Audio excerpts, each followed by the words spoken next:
everybody. Welcome to another drum mission, drum laboratory study thing, practice thing. I don't know what to call it. Alright, I've been doing it for 4 years. You'd think I'd figure this out by now. Anyway, I got 935 subscribers. I'm surprised I've lasted this long. Okay, what have I been talking about last couple of weeks? We've been talking about Mozambique. We're talking about Art Blakey's Mozambique. Now let's talk about the Steve Gadd Mozambique.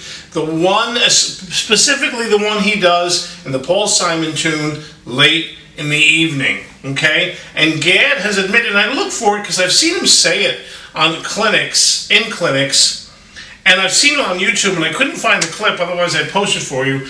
The Late in the Evening thing, I'll tell you, so this is another way, I'll show you how I get a lot of mileage out of the same thing.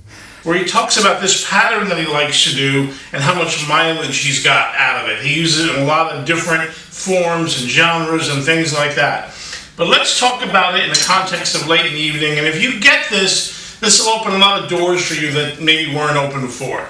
So the pattern that he does in his lead hand, some people, because he does it on the rim, would call this the Cascada pattern. Some people would call it that. The pattern he does in his lead hand, which for me is my left, I'm left-handed, for you it might be your right. And the way I'm going to do this is I'm going to notate it, and I'm going to do the pattern on the rims, because he does do this on the rims. And he does that 4-stick thing, where he plays with 2 sticks in each hand, and he does rims and tom-toms. I got to be honest with you, and I love Steve Gadd, but that 4-stick thing, Bonham did it, it's more of a party trick. I'm going to show it to you at the end, but you don't really need to have that to do this groove. It's not that important. 4 sticks, the audience digs it, they think it's cool. It's not that big of a deal. Okay, here is the pattern that you're going to do with your lead hand. Listen up. I'm going to mark this as an R for rim under the notation. Here we go. 1, 2, 3, and 4, and 1, and 2, 3, and 4, and. So let's connect that now. 1, 2, 3, and 4, and 1, and 2, 3, and 4, and 1, 2, 3, and 4, and 1, and 2, 3, and 4, and 1, 2, 3, and 4, and 1, and 2, 3, and 4, and 1. Let me do that with a little more speed to it so you can hear it more contextually.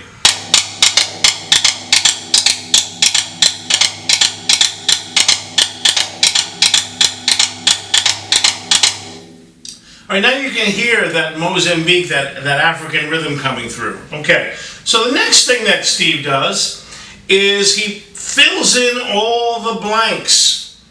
Well, he does some accents. We're going to get to the accents, but he fills in the blanks with ghost notes and accents. We're going to fill them up for now, all with ghost notes. So whatever I do on the rack tom, I'm going to call a little t, with a little t in my notation. When I finally get to the orchestration with the floor tom, I'm going to use a capital T, okay, in my notation.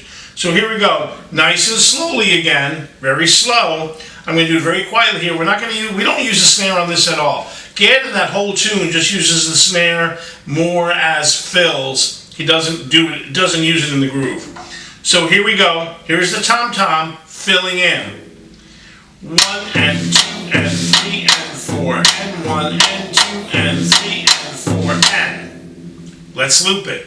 1 and 2 and 3 and 4 and 1 and 2 and 3 and 4 and 1, 2 and 3 and 4 and 1 and 2 and 3 and 4 and 1, 2, 3 and 4 and 1 and 2 and 3 and 4 and 1. Okay, once again, let me put that at a little more tempo so you can kind of contextualize it a little bit.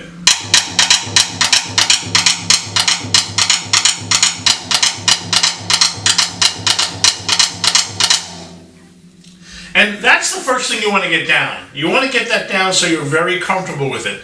Now, keeping it on the floor tom rim and the rack tom, let's add the accents. And the accents are the and of 2 and 4. So again, nice and slow, let's add the accents.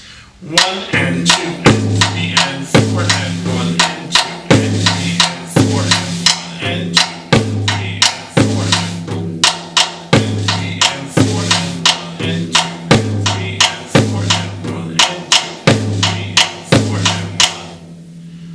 Again, with a little more, chutzpah.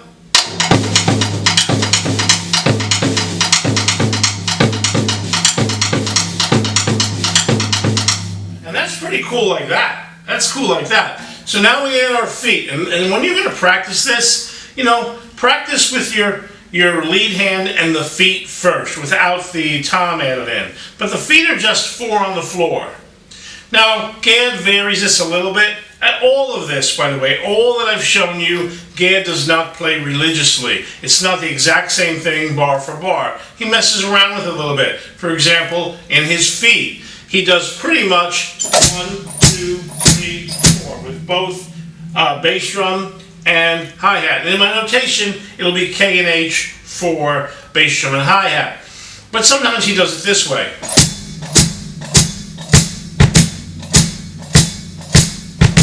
Right, here's that do one.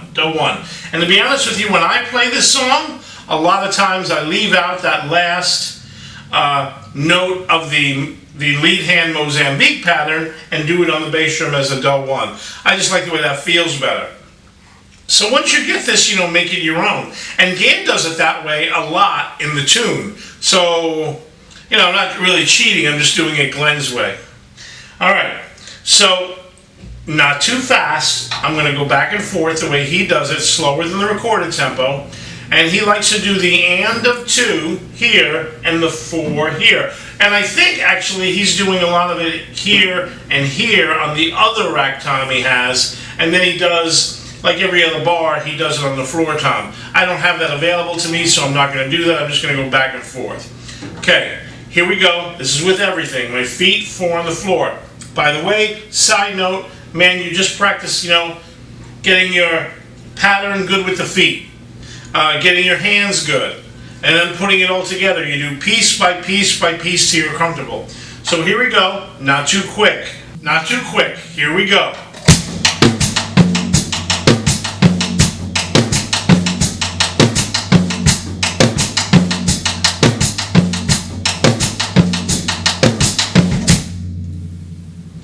I did that a bunch of times. I cut it out. But doing it at that tempo was harder than doing it in tempo. Let me do it in tempo now for you, and then let's talk about 4 sticks.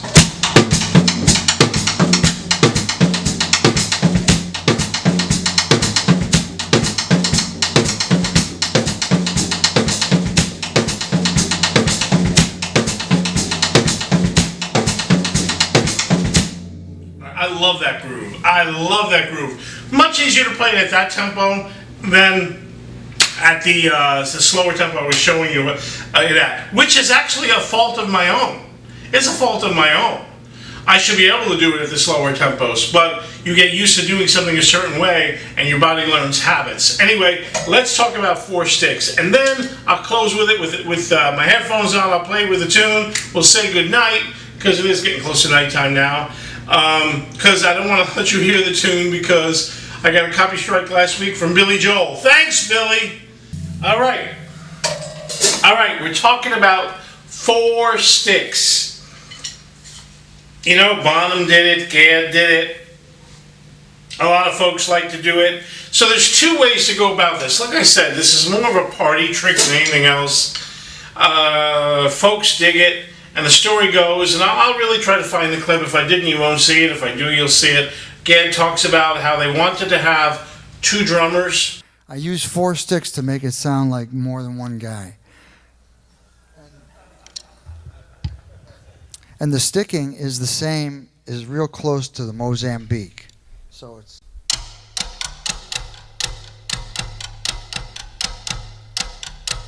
Does that sound familiar?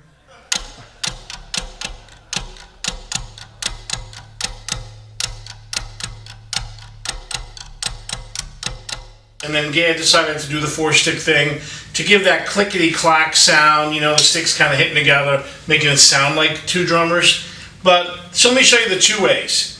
One way is to do it this way, putting your middle finger in between them. But for me, they don't hit as well. But that's not the reason I don't do it that way.